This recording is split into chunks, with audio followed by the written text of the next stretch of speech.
வச்சுக்கோ. ஓகேவா? பாசுமதி ரைஸ் 1/4 படிக்கு 1/4 கிலோ சிக்கன். 1/4 கிலோ கொஞ்சம் கம்மியாக இருக்கும்.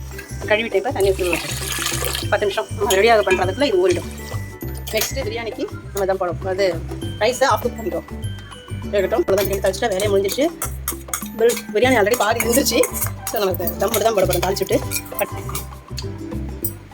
ஜாதி பத்தி பண்ணி போட்டுருக்கேன். ஸோ கொஞ்சம் ரோஸ்ட் ஆகட்டும்.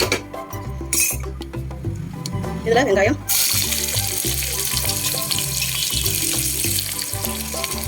ரெண்டு பச்சை மிளகாய் கொஞ்சம் ரோஸ்ட் பண்ணிக்கோங்க.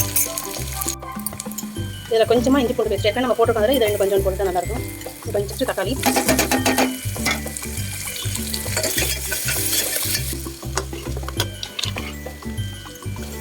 கரெக்டாக டிவைட் பண்ணால் கரெக்டாக எடுத்துகிட்டு பாருங்க.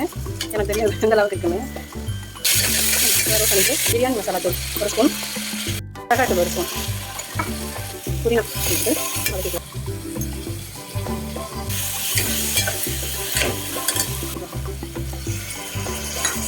நல்லா வேகட்டும். இது கொஞ்சம் வேகணும். வெங்காயம் நம்ம தம் வெந்துருவோம். நல்லா வெந்துருக்கும். ஒரு தோசை கலந்துருவோம். இது ஹீட் ஆகிட்டு இருக்கட்டும். அதுக்கு நம்ம ரைஸ் பண்ணிடுவோம். உங்களுக்கு ரைஸ் வந்து நல்லா உதிரி உதிரியாக மல்லி குமார் சூப்பராக இருக்குது. ஆஃப் தான் இருக்குது. அப்படின்னா நம்ம தம் போடுவோம். ஓகேவா?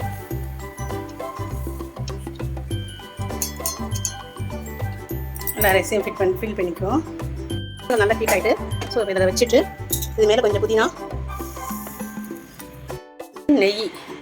நெய் நம்ம 2 ஸ்பூன் ஊற்றுவோம். மூடி வச்சு ஒரு 10 நிமிஷம் அப்படியே இருக்கலாம். வந்துட்டு இது மேலே கொஞ்சம் லெமன் ஜூஸ் புரிஞ்சிட்டு பிரியாணி ரெடி.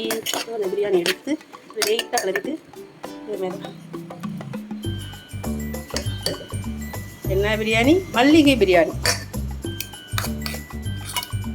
தயிர், pepper fry, chicken pepper fry. அதில் ஒரு 2 பீசஸ் மல்லிகை chicken biryani, green grilled, pepper fry, chicken pepper fry, தயிர் வெங்காயம். How is it?